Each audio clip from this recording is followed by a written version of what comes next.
What is going on, everybody? In this video, I'm going to be going through my official week 2 picks and predictions for every top 25 game. This video is being recorded on a Monday before the official AP poll has came out because week 1 does drop the AP poll on a Tuesday. So I decided to add Kansas versus Missouri and also Florida State versus East Texas A&M. I do think Florida State will be ranked, and Kansas versus Missouri is just a too good game not to talk about. But before we predict week 2, let's talk about my week 1 results. First of all, if I'm being honest, week 1 might have been one of my worst weeks in recent memory. Overall, 17-5 is pretty good, but most of those were just FCS wins. I went 9-13 against the spread, maybe it could have been worse. I went 11-11 on the over-unders. But on the ESPN College Pick'em, I did terrible. I also did terrible on my best bets, so I am looking for a big bounce back this week now that I have watched more of these teams play. Week 1 had a lot of unpredictable games to me. I wasn't expecting Notre Dame to lose to Miami. I wasn't expecting Alabama to lose to Florida State. But I've tried to dig more into these teams' rosters and how they performed in Week 1, and I'm looking forward to bounce back and have a good season. So without further ado, let's keep predicting games, and we are into Week 2. Starting off with number 1 Texas versus San Jose State Saturday 12 p.m. Eastern Time. Look for Texas to bounce back and Arch Manning to have a big game. San Jose State didn't look good in week 1. They struggled against Central Michigan, a team that won 4 games last season. They actually lost to Central Michigan. Give me Texas in this game 41-7. I think San Jose State will find a way to cover. I don't think Texas will just completely run up the score. I have Texas 41-7. Give me San Jose State plus 37.5, and I have the under. The next game is number 2 Penn State versus FIU Saturday 12 p.m. Eastern Time. Penn State did not cover against Nevada last week, and it was kind of a sloppy performance against Nevada, but I think Penn State is going to be just fine this year and a national title contender. They play another very bad team in FIU. FIU might be an okay group of 5 team, maybe compete for a bowl game. They do have some offensive upside, but when I compare them to a team like Penn State, they have no chance.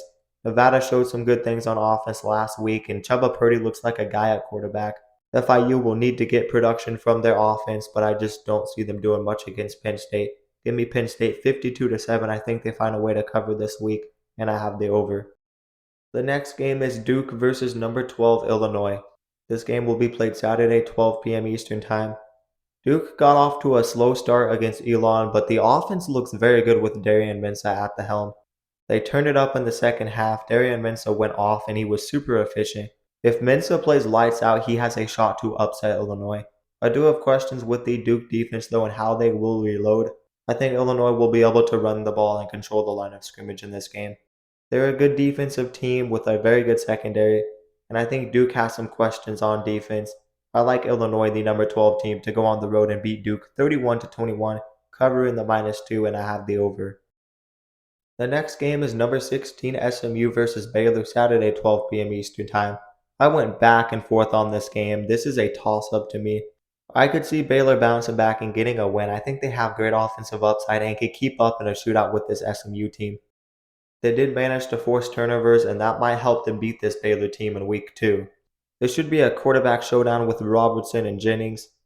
Personally, I think SMU has a bit more on defense. They'll be able to force a clutch turnover, and they have it at home. Give me SMU 34-31, covering the -3, and I have the under. The next game is number 20 Indiana versus Kennesaw State. This game will be played Saturday 12 p.m. Eastern Time. Indiana's offense looked a bit sloppy in week 1. Mendoza was a bit shaky at times, but we gotta remember Old Dominion challenged South Carolina last season. I think Indiana will be just fine.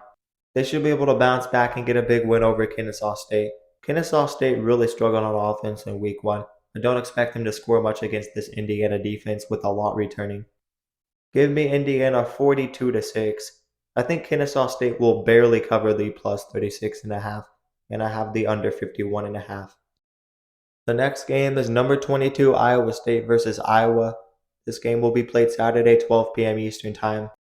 I really like Iowa State in this spot again, back-to-back seasons against Iowa. I picked Iowa State to win last season when most people weren't, and Iowa State did win. And this season, I think this game favors them even more. They got it at home. They got the big advantage at quarterback. The FCS quarterback and Mark Gronowski might not even be 100% healthy. He did not look good in week 1 at all. and I think Iowa State has a pretty good front that can hold up the run game. I think Iowa State is more two-dimensional than Iowa, and they have a good enough defense. I liked what I saw from Iowa State. I don't think they're my favorite team in the Big 12, but an all-around solid team, and I have questions with Iowa. Give me Iowa State to win this game 27-17, covering the -3.5, and I have the over. The next game is number 23, Texas Tech versus Kent State. This game will be played Saturday, 12 p.m. Eastern Time. Look for Texas Tech to score a lot of points again. They got guys on offense, and Kent State might be the worst FBS team again. They almost lost to an FCS school. There's nothing much to say about this game. Give me Texas Tech 63-7. I definitely like them to cover the -48.5, and I have the over for this game. The next game is Florida State versus East Texas A&M. As of the making of this video, this game doesn't have a line.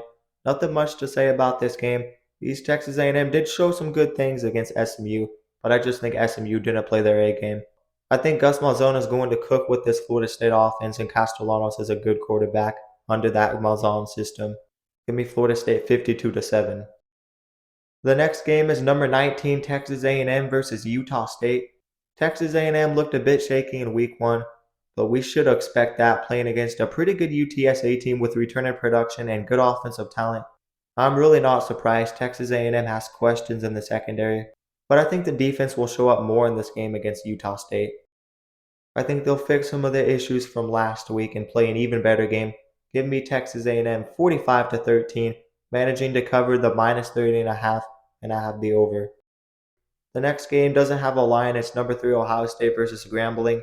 I can see Ohio State playing slow after that big win, but regardless, we should not expect a close game. It's an FCS team. Ohio State is just way more bigger, faster, and talented. Give me Ohio State 52-0.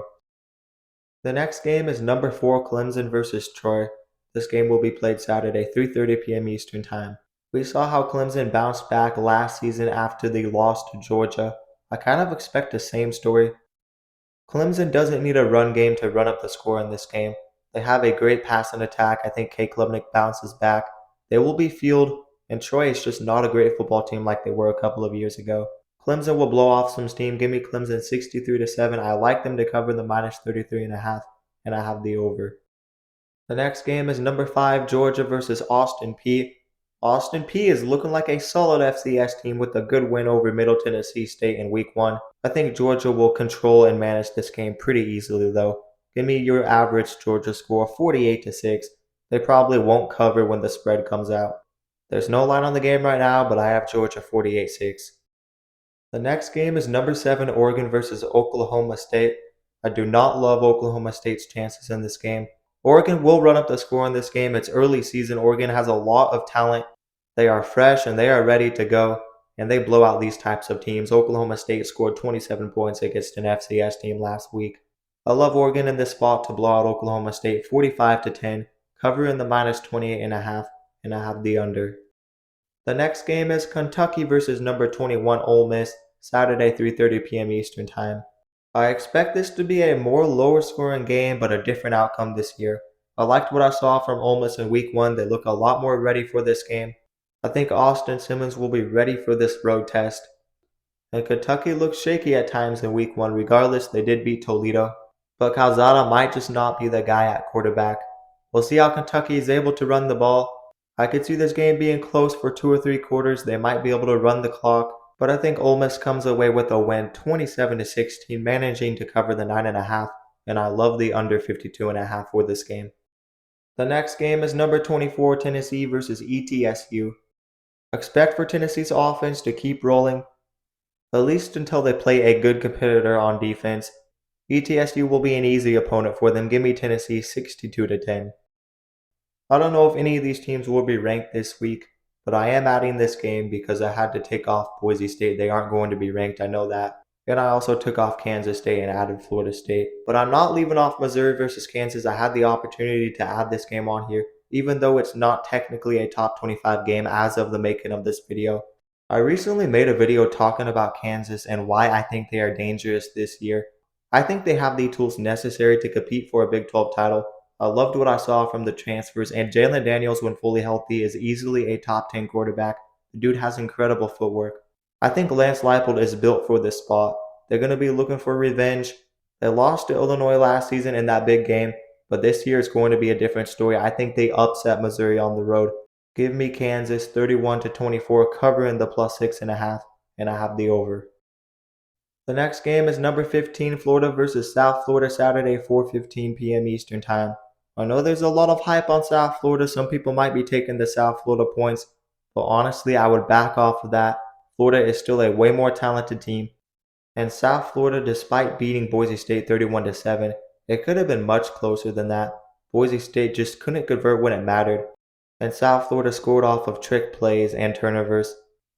I do think South Florida could be a contender in the group of 5, but they might be getting a bit too much hype. I love Byron Brown and some of the talent on defense, but how much depth do they have and how consistent can they be? I love this Florida team. The line of scrimmage will control the game. Lagway is an excellent quarterback. Give me Florida 38-14, covering the -17.5, and I have the under. The next game is number 10 Miami versus Bethune. Miami looked really good in week 1. The U might be back, and give me them to beat Bethune 52-3. Number 10 South Carolina will play SC State. No line on this game as of the making of this video, just like the Miami game and some of the other FCS games playing good teams. I think South Carolina's defense is good enough to get a shutout in this game, 48-0. The next game is number 9 LSU versus Louisiana Tech, Saturday 7:30 p.m. Eastern Time. Give me LSU to keep rolling in a big win in this game. I don't love Louisiana Tech this season. They managed to win in week 1 in a shutout, but they actually got outgained in yards and only had 263 yards of offense. Louisiana Tech went to a bowl game but only won 5 games. I don't love the offensive talent or the quarterback. Give me LSU in a big win, 52-6. I think they cover the -37.5, and I have the over. The next game is Mississippi State versus number 11 Arizona State, Saturday 7:30 p.m. Eastern Time. I am looking forward to this game. I think this game could be a trap game for Arizona State. Mississippi State is a team with a good rushing attack. Davin Booth and Fluff Bothwell are going to be very good backs for Mississippi State this year. They might cause some havoc in the SEC. I don't see Mississippi State going to a bowl game, but they might challenge some teams. They managed to sneak by a motivated Southern Miss team last week. And Arizona State might not be as good this year without Cam Scatterbo, but I think they'll have enough. The defense just has too much continuity back, and Sam Levitt to Jordan Tyson looked very good in week 1. I expect them to get it done 34-21, covering the -6.5, and I have the under. Next up is the game of the week, number 18 Oklahoma versus number 14 Michigan. Michigan looked shaky in week 1. The defensive line looked good, and they had some very explosive run plays. But how is Bryce Underwood going to perform against a very good Oklahoma defense on the road in week 2? And Michigan gave up some points and yards to New Mexico. New Mexico might be solid this year on offense, but Michigan showed some issues on defense. They lost 2 NFL defensive tackles and a very good cornerback. There might be some holes in this team, and I am taking Oklahoma at home. They got the quarterback in John Mateer, and they have the defense. I think it will be close. It's still early in the season. These defenses are going to fight. But give me Oklahoma 26-20, covering the -2.5, and I have the over. And finally, the last top 25 matchup for this video, number 8 Alabama will play UM Monroe. Look for an Alabama bounce back in this game. UM Monroe should not be a great football team this year. Alabama is super talented. They won't struggle in this game. Give me Bama 49-7. I think they'll cover the -35.5, and I have the over. But anyways, that is going to do it for my week 2 picks and predictions. You guys leave some of your predictions down in the comments below. And let me remind you guys to like the video and also subscribe to the channel and turn on notifications so you never miss an upload. And if you guys love college football, then you'll love this channel because we upload a ton of college football content. And we basically cover everything on this channel, so definitely consider subscribing. And also consider checking out my socials down in the description below. But that is going to do it, guys, and peace out.